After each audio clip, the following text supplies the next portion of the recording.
हार की जीत। माँ को अपने बेटे और किसान को अपने लहलहाते खेत देखकर जो आनंद आता है, वही आनंद बाबा भारती को अपना घोड़ा देखकर आता था। भगवद भजन से जो समय बचता, वह घोड़े को अर्पण हो जाता। वह घोड़ा बहुत सुंदर था, बहुत बलवान भी। उसके जोड़ का घोड़ा सारे इलाके में न था। बाबा भारती उसे सुल्तान कहकर पुकारते, अपने हाथ से खरहरा करते, खुद दाना खिलाते और देख देख कर प्रसन्न होते थे। उन्होंने रुपया, माल, असबाब, जमीन आदि अपना सब कुछ छोड़ दिया था, यहाँ तक कि उन्हें नगर के जीवन से भी घृणा थी। अब गांव से बाहर एक छोटे से मंदिर में रहते और भगवान का भजन करते। मैं सुल्तान के बिना नहीं रह सकूंगा, उन्हें ऐसी भ्रांति सी हो गई थी। वे उसकी चाल पर लट्टू थे। वे कहा करते थे, ऐसे चलता है जैसे मोर घटा को देखकर नाच रहा हो। जब तक संध्या समय सुल्तान पर चढ़कर 8-10 मील का चक्कर न लगा लेते, उन्हें चैन न आता। खड्ग सिंह उस इलाके का प्रसिद्ध डाकू था। लोग उसका नाम सुनकर कांपते थे।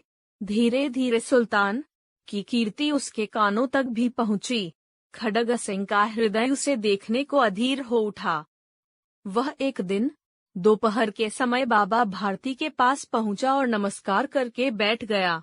बाबा भारती ने पूछा, खड्ग सिंह, क्या हाल है? खड्ग सिंह ने सिर झुकाकर उत्तर दिया, आपकी दया है। कहो, इधर कैसे आ गए? बाबा भारती ने पूछा।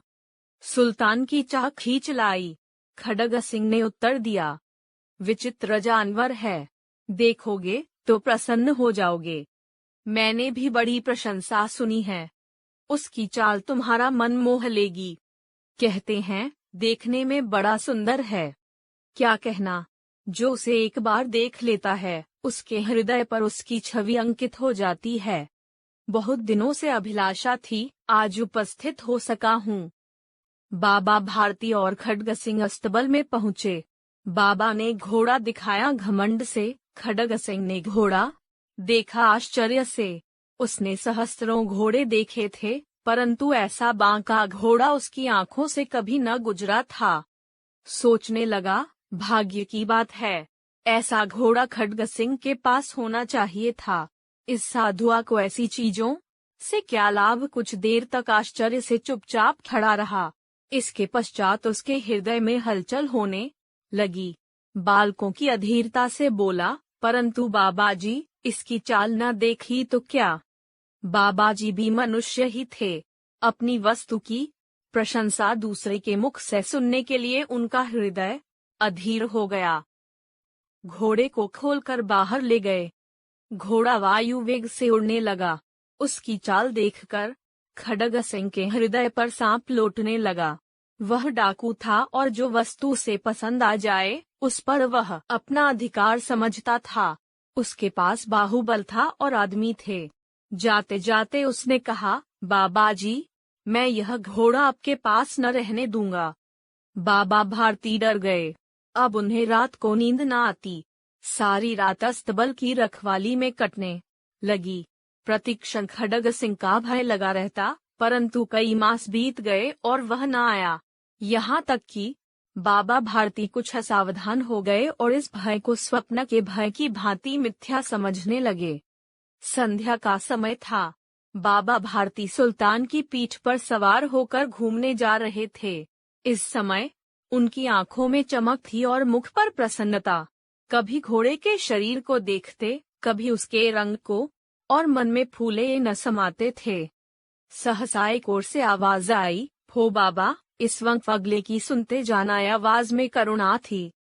बाबा ने घोड़े को रोक लिया। देखा, एक अपाहिज वृक्ष की छाया में पड़ा कराह रहा है। बोले, क्यों, तुम्हें क्या कष्ट है?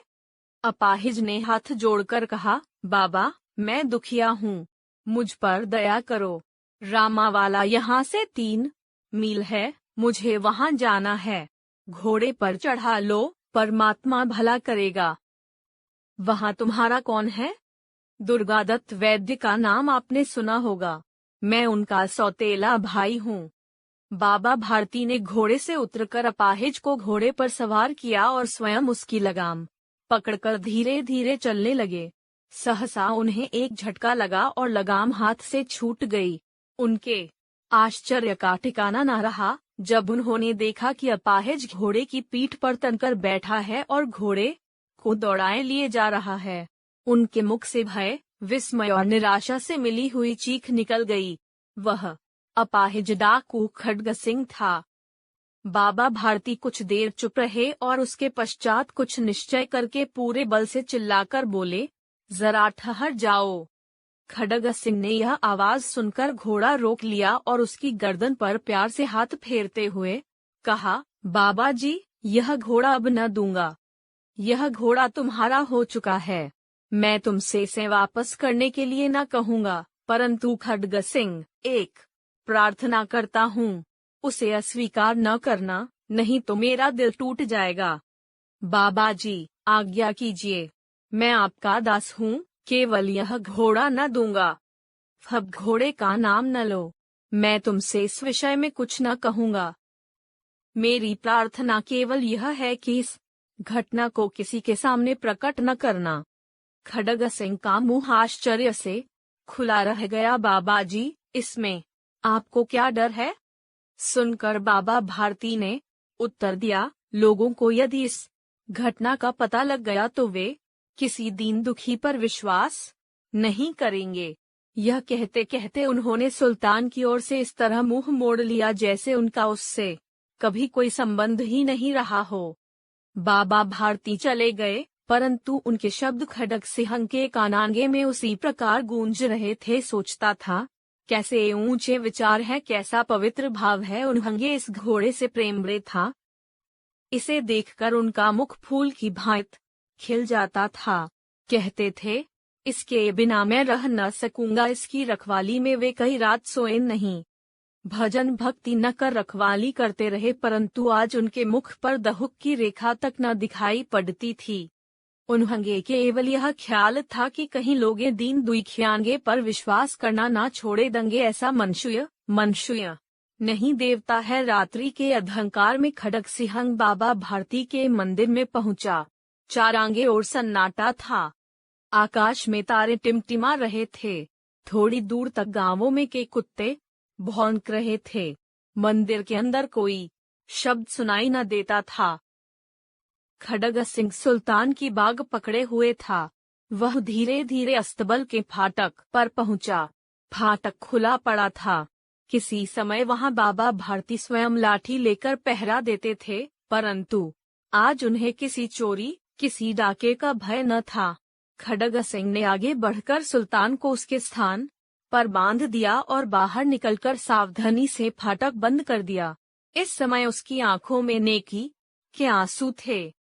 रात्रि का तीसरा पहर बीत चुका था। चौथा पहर आरंभ होते ही बाबा भारती ने अपनी के फटिया से बाहर निकलकर ठंडे जल से स्नान किया। उनके पांव अस्तबल की ओर बढ़े, परंतु फाटक पर पहुंचकर उनको अपनी भूल प्रतीत हुई। साथ ही घोर निराशा ने पांवों को मन भर का भारी बना दिया। वे वहीं रुक गए। घोड़े ने अपने स्वामी के पांवों की चाप को पहचान लिया और जोर से हिनहिनाया। अब बाबा भारती आश्चर्य और प्रसन्नता से दौड़ते हुए अंदर घुसे और अपने प्यारे घोड़े के गले से लिपट कर इस प्रकार रोने लगे मानो कोई पिता बहुत दिन से बिछुड़े हुए पुत्र से मिल रहा हो। बार बार उसकी पीठ पर हाथ फेरते, बार बार उसके मुंह पर थपकियां देते। फिर वे संतोष से बोले, अब कोई दीन दुखियों की सहायता से मुंह न मोड़ेगा।